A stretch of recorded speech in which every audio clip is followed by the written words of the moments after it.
আপনি কি বারবার চেষ্টা করেও মা হতে পারছেন না? শরীরে কোনো রকম ব্যথা বা কোনো রকম অসুখ না থাকা সত্ত্বেও আপনি কনসিভ করতে পারছেন না? এর কারণ শরীরে অনেক সময় এমন কিছু সমস্যা নীরবে থাকে যা আপনি নিজেও টের পান না। আর এই অজানা সমস্যাগুলো আপনার স্বপ্ন এবং বাস্তবতার মাঝখানে এক অদৃশ্য দেয়াল হয়ে দাঁড়ায়।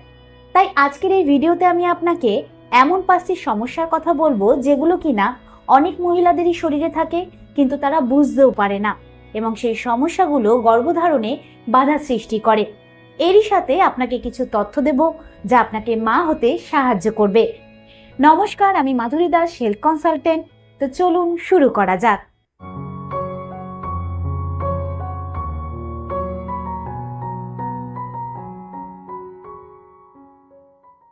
সবার প্রথমে আপনাকে এমন একটি সমস্যার কথা বলি যেটা কিনা আজকাল অনেক মহিলাদের মধ্যেই দেখতে পাওয়া যায়। আর সেই সমস্যাটি হলো পলিসিস্টিক ওভারি সিনড্রোম, যেটাকে আমরা ছোট্ট করে পিসিওএস বলে থাকি। তো এই পিসিওএস আসলে কি? প্রতি মাসে মেয়েদের যে ডিম্বাশয় রয়েছে সেই ডিম্বাশয় থেকে একটি করে এগ বেরিয়ে আসে, মানে ডিম্বাণু বেরিয়ে আসে। আর এই যে বেরানোর প্রসেসিংটা রয়েছে সেটাকে কিন্তু ওভুলেশন বলা হয়, যেটা আমরা কম বেশি সবাই জানি। কিন্তু যদি কোনো মহিলা পিসিওএস এ আক্রান্ত হন, তাহলে কিন্তু প্রতি মাসে তার আর ঠিকঠাক করে ওভুলেশন হয় না, যার ফলে পিরিয়ড অনিয়মিত হয়ে যায় এবং ডিম্বাণুও ঠিকঠাকভাবে তৈরি হয় না। এতে কিন্তু গর্ভধারণ কঠিন হয়ে পড়ে। বাট এই সমস্যা আপনি বুঝবেন কিভাবে? যদি আপনি দেখেন যে আপনার পিরিয়ড অনিয়মিত হয়ে গেছে, স্কিনে ব্রণ বেরিয়েছে, তারপর মুখে বা শরীরে অতিরিক্ত লোম বা হঠাৎ করে ওজন বেড়ে গেছে, তাহলে এগুলো কিন্তু পিসিওএস এর সাধারণ লক্ষণ হতে পারে। তো এরকম হলে কি করা উচিত? এরকম হলে ট্রিটমেন্টের সাথে সাথে আপনাকে আপনার লাইফস্টাইলও পাল্টাতে হবে। যেরকম আপনাকে নিয়মিত ব্যায়াম করতে হবে, পুষ্টিকর খাবার খেতে হবে। এগুলো করলে আপনার সমস্যাটি নিয়ন্ত্রণে থাকবে। আর দেখা গেছে যে অনেক মহিলাদেরই এই সমস্যা থাকার পরও তারা সফলভাবে মা হতে পেরেছে। দ্বিতীয় সমস্যাটি হলো এন্ডোমেট্রিওসিস। এটি শুনতে আপনার একটু কঠিন লাগতে পারে, কিন্তু যতটা সম্ভব আমি আপনাকে বুঝিয়ে বলছি। মেয়েদের যে জরায়ু রয়েছে, মানে যে বাচ্চার থলি রয়েছে, তার একদম ভেতর দিকে এক নরম কোষের আস্তরণ বা আবরণ থাকে। কিন্তু যখন সেই কোষগুলো জরায়ুর বাইরে ডিম্বাশয়ে ছড়িয়ে পড়ে, তখন প্রজনন অঙ্গগুলিতে জ্বালা, ব্যথা, ফোলাভাব, এমনকি ক্ষত তৈরি হয়। এর ফলে ডিম্বাণু শুক্রাণুর মিলন হতে পারে না, আর সেটাকেই কিন্তু এন্ডোমেট্রিওসিস বলা হয়। তাই পিরিয়ডের সময় যদি স্বাভাবিকের চেয়ে তীব্র ব্যথা হয়, তলপেটে ব্যথা হয়, বা বারবার চেষ্টা করার পরও বাচ্চা না আসে, তাহলে এগুলো এন্ডোমেট্রিওসিসের লক্ষণ হতে পারে। এরকম অবস্থাতে চিকিৎসার দ্বারা সেটা ঠিক করা সম্ভব, বা প্রয়োজনে অপারেশনও করতে হতে পারে।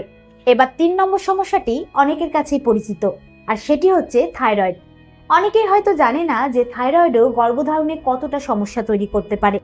কারণ থাইরয়েডের যে গ্রন্থি রয়েছে তার থেকে যে হরমোন বের হয়, সেটা কিন্তু শরীরের প্রায় প্রতিটি কাজই নিয়ন্ত্রণ করে। কিন্তু যখন এই হরমোনের ব্যালেন্স নষ্ট হয়ে যায়, তখন পিরিয়ডের সাইকেলও অনিয়মিত হয়ে যায়, এবং এক্ষেত্রেও ডিম্বাণু তৈরি হয়ে প্রতি মাসে বাইরে বেরিয়ে আসার যে প্রসেসিং, মানে যে প্রক্রিয়াটা, সেটাও ঠিকঠাকভাবে হতে পারে না। তাই থাইরয়েড বেশি অ্যাক্টিভ থাকাও সমস্যা, আবার কম অ্যাক্টিভ থাকাও সমস্যা। তাই যদি আপনি আপনার শরীরে অতিরিক্ত ক্লান্তি, তারপরে ওজনের পরিবর্তন, পিরিয়ডের সমস্যা, চুল পড়া, এই সমস্যাগুলো দেখতে পান, তাহলে সেগুলো কিন্তু থাইরয়েডের লক্ষণ হতে পারে। এরকম পরিস্থিতিতে ডাক্তারের পরামর্শ নিয়ে থাইরয়েডের ওষুধ খাওয়া দরকার। 4 নম্বর সমস্যাটি অনেক সময় নীরবেই থাকে, কোনো রকম সিমটম ছাড়াই, আর সেই সমস্যাটি হলো টিউবাল ব্লকেজ। এক্ষেত্রে কি হয়, ডিম্বাশয় থেকে এগ বেরিয়ে এসে ফ্যালোপিয়ান টিউবের মধ্যে দিয়ে বাচ্চার থলিতে আসে। আর যে ফ্যালোপিয়ান টিউব রয়েছে সেটি কিন্তু আসলে একটি ডিম্বনালী, যেখানে এগ শুক্রাণুর জন্য ওয়েট করে, এবং সেখানেই ডিম্বাণু শুক্রাণুর মিলন ঘটে। কিন্তু যদি কারোর আগে পেলভিক ইনফেকশন, তারপরে এন্ডোমেট্রিওসিস বা কোনো রকম অস্ত্রোপচারের দ্বারা ক্ষত তৈরি হয়, তাহলে কিন্তু এই সমস্ত কারণগুলোর জন্য ফ্যালোপিয়ান টিউব বন্ধ হয়ে যেতে পারে, যা ভবিষ্যতে বাচ্চা হতে বাধা সৃষ্টি করে। তো এক্ষেত্রেও এমন কিছু চিকিৎসা রয়েছে যার দ্বারা ফ্যালোপিয়ান টিউব খোলা সম্ভব। এবার কথা বলবো জরায়ুর কাঠামোগত সমস্যা নিয়ে। অনেক সময় অনেক মহিলাদের জরায়ুতে এক ধরনের টিউমার হয়ে থাকে, যেটাকে আমরা ডাক্তারি ভাষায় ফাইব্রয়েড বলে থাকি। আর এই টিউমারের আকার এবং অবস্থান কিছু ক্ষেত্রে ভ্রূণ স্থাপনে বাধা দিতে পারে, বা প্রেগন্যান্সির পর জটিলতা তৈরি করতে পারে। এছাড়া অনেক সময় জরায়ুর ভেতরে ছোট্ট ছোট্ট মাংসপিণ্ড বা বাড়তি টিস্যু তৈরি হয়, অনেকটা ছোট ফোড়ার মতন দেখতে, যা বাচ্চার থলির আস্তরণ থেকে বাইরে বেরিয়ে আসে, যেটাকে পলিপ বলা হয়। আর এটাও কিন্তু বাচ্চা হতে সমস্যা তৈরি করে। তো যদি এবার আপনি জিজ্ঞাসা করেন যে এই সমস্যা আপনি বুঝবেন কিভাবে, তাহলে আমি বলবো যে বেশিরভাগ ক্ষেত্রে কিন্তু এর কোনো লক্ষণ দেখতে পাওয়া যায় না, আল্ট্রাসাউন্ডের দ্বারা এটা ধরা পড়ে। বাট কিছু কিছু ক্ষেত্রে অতিরিক্ত রক্তপাত বা পিরিয়ড হয়ে যাওয়ার পর আবার একবার মাঝখানে রক্তপাত বা তলপেটে ব্যথা অনুভব, এই লক্ষণগুলো দেখতে পাওয়া যায়। তো আমি যে সমস্যাগুলোর কথা বললাম সেগুলো শোনার পর যদি আপনার মনে হয় যে আমারও এরকম হয়েছে কিনা, তাহলে ভয় না পেয়ে একজন স্ত্রীরোগ বিশেষজ্ঞের কাছে যান। তিনি পরীক্ষা করে বলে দেবেন যে আপনার ঠিক কি সমস্যা হয়েছে।